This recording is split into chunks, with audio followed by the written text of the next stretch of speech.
No Congresso Nacional, os parlamentares estão se articulando para derrubar o veto presidencial em relação à desoneração da folha de pagamentos. E um dos setores, claro, mais preocupados com essa medida provisória 936 é o setor das empresas, são os empresários. E para falar mais sobre isso, gentilmente nos atende mais uma vez aqui no Jornal da Manhã o presidente da Fiesp, a Federação das Indústrias do Estado de São Paulo, Paulo Scaff. Presidente, como vai mais uma vez? Obrigado por estar aqui conosco.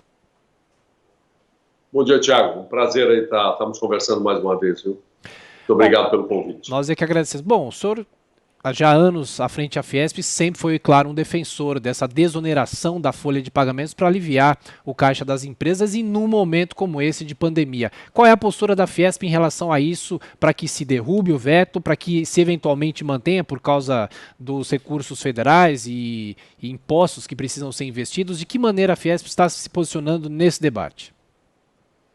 Nós vamos nos esforçar, nos empenhar para derrubar o veto.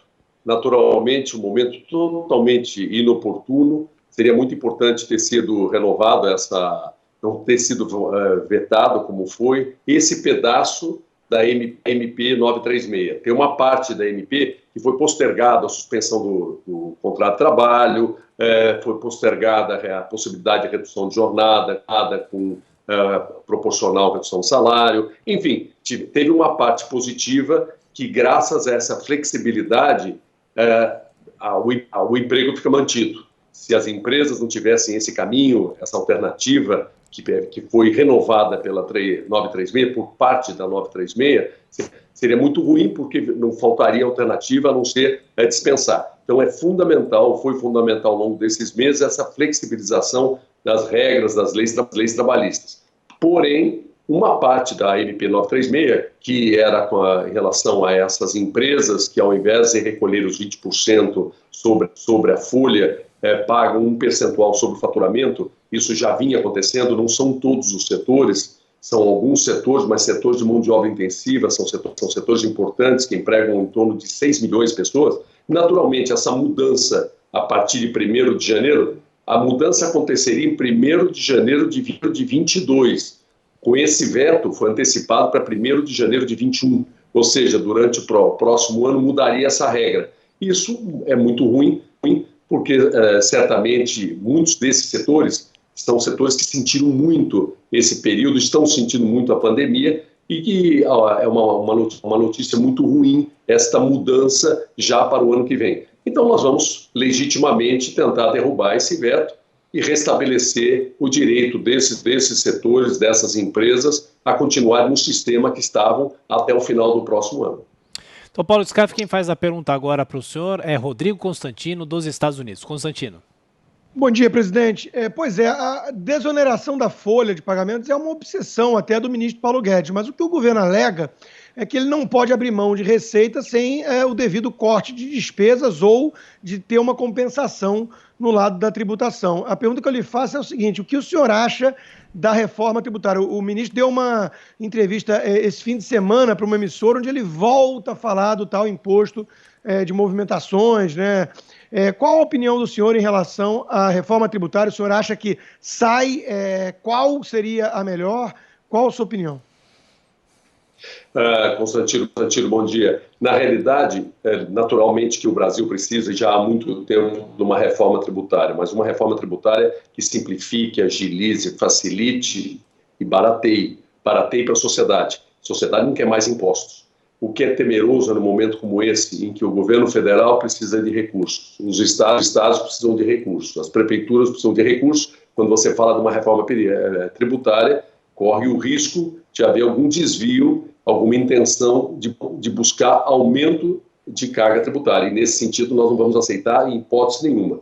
Quanto a esse imposto que ele fala de meio de pagamento, esse imposto tem nome, chama CPMF. Nós já sentimos esse imposto. Esse é um imposto que, mesmo que comece com uma alíquota pequena, ele é incontrolável. Quer dizer, ao longo do tempo, essa alíquota pode ser transformada, aumentada, e no final onera a todos de uma forma invisível, porque é um imposto que está lá nos meios de pagamento, parece pouquinho, mas representa bilhões de reais de arrecadação. Nós já experimentamos isso, não foi uma boa experiência.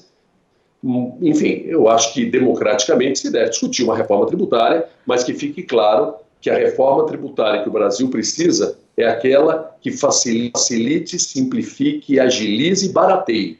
Qualquer coisa que vá contra qualquer um desses princípios é uma reforma tributária que vai ser para piorar, e para piorar não vai caminhar. Tenho certeza que todos nós estamos muito atentos aí, sejam os setores produtivos, os trabalhadores, a sociedade, o Congresso, para não permitir que, no momento desse, haja qualquer alternativa que venha onerar mais a sociedade, as pessoas e as empresas.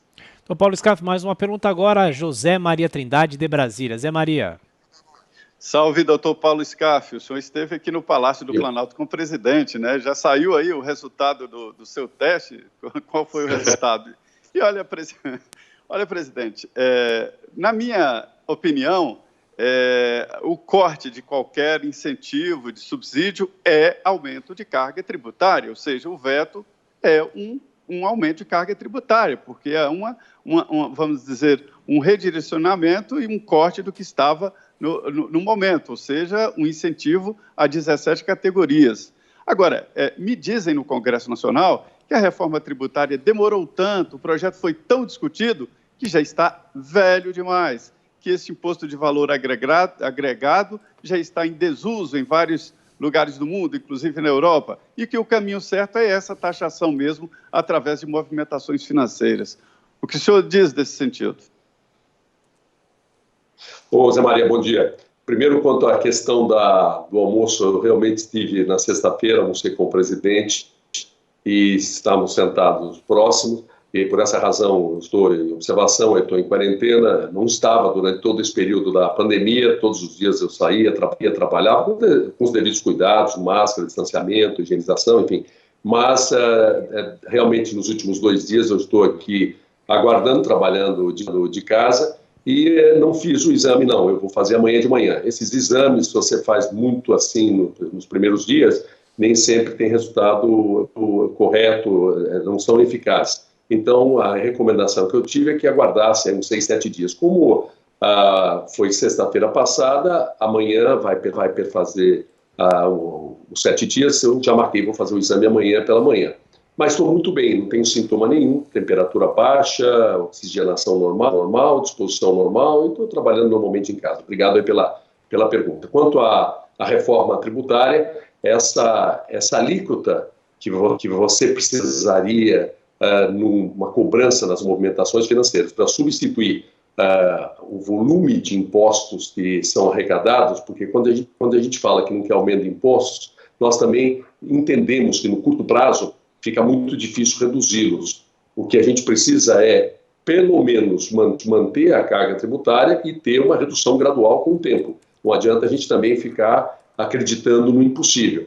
E a alíquota teria que ser muito mais alta do que essa de 0,2 que é falada aí. E como eu disse, o imposto, quando é cobrado, no caso da CPMF, cobrado nos meios de pagamento, ninguém escapa. E em todos os preços fica lá embutido de forma invisível esse imposto. Então, as pessoas de renda mais baixa, elas pagam porque nos produtos todos está lá de forma invisível a CPMF. Então, é um imposto que é bem discutível se ele é justo ou não é justo.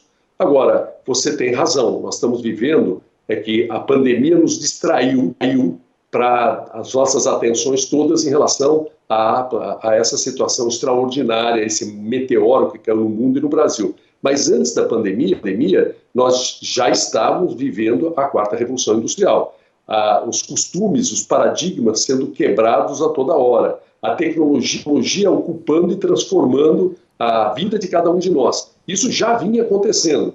E o que nós estamos fazendo hoje aqui, essa conversa, essa conferência, já iria acontecer, mas a pandemia abreviou, foi um catalisador em tudo isso. E no momento desse, quando você discute uma reforma tributária, você tem que ponderar isso. Dentro dessa nova realidade mundial, como é que deve ser o sistema tributário moderno de um país? Não é uma coisa fácil.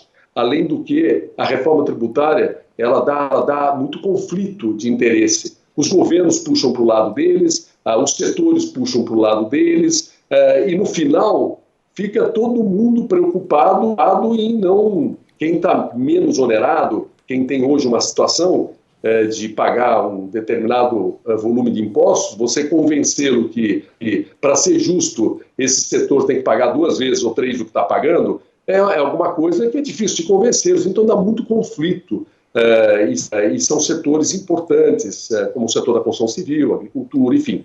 Por outro lado, a indústria de transformação ela é injustiçada nesse conjunto, porque, embora ela represente, eu não refiro à indústria total, porque a indústria, quando você fala, classifica a indústria, você tem mineração, você tem construção, e que também estão na classificação de indústria, tanto é que nós representamos esses setores, e tem a indústria de transformação. A indústria de transformação, que hoje representa em torno de uns 12% do PIB, ela paga mais do que 30% dos impostos, ou seja, quase cada R$3 que são arrecadados de impostos, um é da indústria de transformação, que em relação ao PIB está totalmente desproporcional. E é um segmento que emprega intensivamente, paga bons salários e tal. Então há um desajuste total. E por essa razão, essa discussão da reforma tributária, que é tão necessária, o Brasil vai precisar de uma reforma tributária, vem já esses conflitos todos,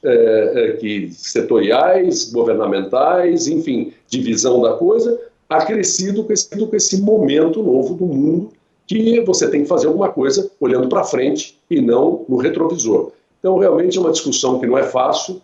Eu creio que a gente tem que, principalmente, eu repito, num momento como esse, que o Estado precisa de dinheiro, seja federal, os estados, os estaduais, os governos estaduais, os municípios, enfim, mora um perigo de uma reforma tributária ser transformada num caminho para se arrecadar mais imposto. E isso a sociedade não vai aceitar em hipótese nenhuma. Então, nós vamos ter que enfrentar. Existem outras reformas importantes, a reforma administrativa é importante, nós temos muita coisa que não são grandes reformas, mas são pequenas providências que moderniza o Estado brasileiro e moderniza a nossa situação. A burocracia é muito grande no Brasil, é muito difícil se trabalhar no Brasil com tantos obstáculos, tantas regras, tanta burocracia. Então, há muito que se pode fazer para facilitar e modernizar o país. E muitas dessas coisas foram feitas e muitas faltam ser feitas. Como grandes reformas, a Previdência, a Trabalhista aconteceram, que foi muito bom, e temos esses novos desafios que nós falamos. A verdade é que nós precisamos ter uma agenda de futuro. Nós temos que continuar cuidando da questão da pandemia, a estrutura de saúde, os cuidados, as pessoas que saem para trabalhar não pode significar risco de saúde, tem que estar com todas as cautelas, enfim, não só das empresas, mas o transporte público, os protocolos têm que ser respeitados, mas enquanto esse vírus estiver aí e vai ficar por algum tempo, ele não tem nenhum sinal que vai terminar da semana que vem ou mês que vem. Graças a Deus nós estamos aí já com várias vacinas aí no horizonte. O governo brasileiro até adquiriu aquela de Oxford, que é uma esperança, talvez até para o final desse ano. Mas até que isso aconteça, nós temos que viver, temos que ir, voltar, e por isso é muito importante a cautela, o cuidado, o distanciamento, o uso de máscara, todas as cautelas e os protocolos serem cumpridos, para que a gente possa tocar a vida e olhar para frente, claro, e recuperar esse espaço perdido, esse tempo perdido e esse prejuízo que a sociedade brasileira teve com o coronavírus. Presidente da Fiesp, Paulo Scaff, mais uma vez, obrigado por atender a Jovem Pan. Bom dia de trabalho, até a próxima. Bom dia também, muito obrigado a vocês. Felicidades a todos e saúde para todo mundo.